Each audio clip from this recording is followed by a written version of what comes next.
Hello, ladies and gentlemen. Welcome to the Joe Emilio Show. I'm your host, Joe Emilio. And in today's little episode, we're going to be chatting to Jack Miller, president of the Cape Independence Party. Ladies and gentlemen, for those of you who don't know, the Cape Independence Party has officially received one seat in Parliament, but there's been a bit of an issue with the IEC and voting counts, and Jack Miller is here to chat to us about that. So let's get into it.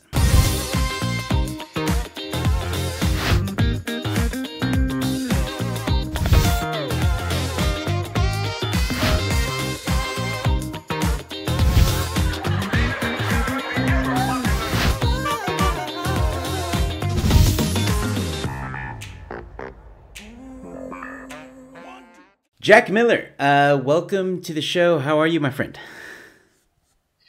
Joe, man, it's good to be back with you, and it's good to have Cape Independence sitting in government. Yes, that's exactly what we're here to talk about. For those of you who don't know, and I must say I'm shocked by the lack of mainstream media attention you're getting here, but this is big news. You, Cape Independence Party, finally getting a seat in Parliament. Please. How do you feel about that? We're ecstatic. We're over the moon. It's been 14 years of fighting towards this being this is the first olive out the jar. It's always the toughest one, and we've broken the ice, and we've now entered into a new realm, a new plane. Cape Independence is no longer a fringe concept. It's mainstream now, and by sitting at the table in the most serious levels of politics, we are going to justify and give credence to this idea, which we believed in for so many years, and to have the support and the backing of the people of Cape Town, who put us in this position. We're incredibly grateful, and from here on, we think that Cape Independence is only going to get stronger and stronger. I'm really am happy for you. Like you said, it's 2007. It's been a long fight. You told me the other day when we met, 14 years you've been campaigning and trying to get people on board with this idea. Finally, a momentous moment for you guys, no doubt. I think during this election, during the local government election, a lot of small parties definitely shined during these local elections.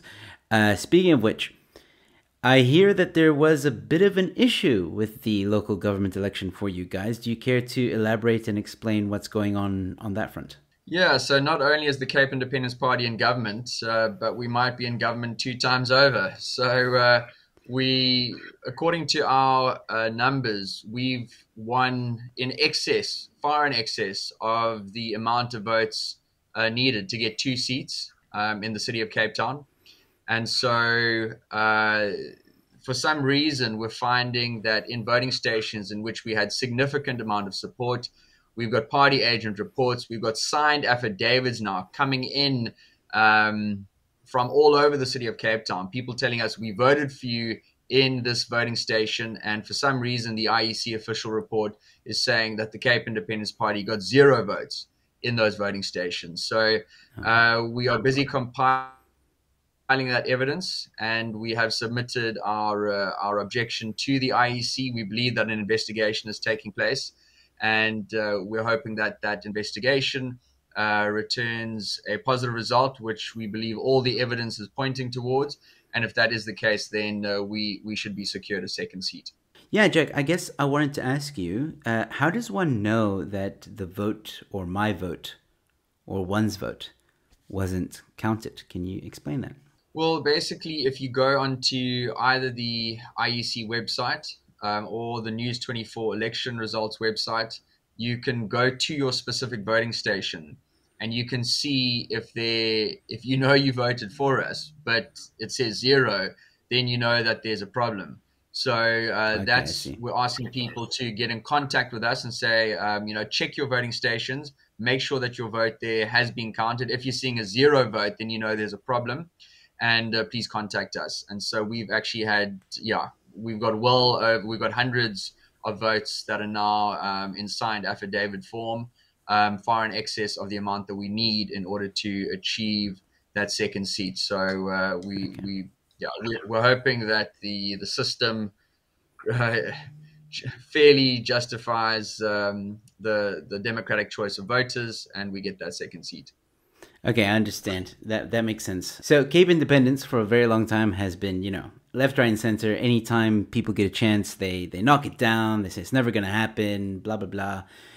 Right now, with whether you get one seat, you get two seats. Hopefully you get two.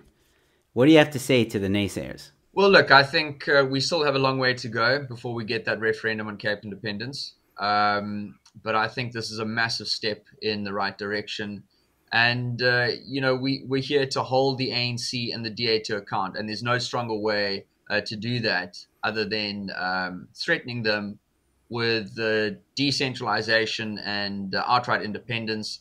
And so having a seat in government where we can push this issue from the hallways of the state, there is no more effective way to achieve this. And this in conjunction with the various civic organizations that are pushing for Cape independence, and a number of other political organizations that are either pushing for greater autonomy, federalism, or are supporting us in our drive for Cape independence. We think that it's merely a matter of time now. And we're so excited, we're so happy, and we're so grateful to the voters and the supporters who've supported us for 14 years to get us to this point. And for that, we're tremendously thankful. Awesome. Jack, thank you so much for your time. Like I said, great supporter of what you do, Mr. President. I'm sure I'll chat to you soon. We'll have you on the show for a live stream pretty soon. Thanks again for your time. Thanks so much, Joe. Great to be with you. Well, ladies and gentlemen, let me know your thoughts in the comments below. Do you think the ANC is trying to suppress the movement of the Cape Independence Party or Cape Independence Movement? If you enjoyed this, please like, please share. This is your second reminder to please subscribe to my channel. And with that being said, ladies and gentlemen, stay safe, be kind to one another, and I'll see you at the next one. Cheers.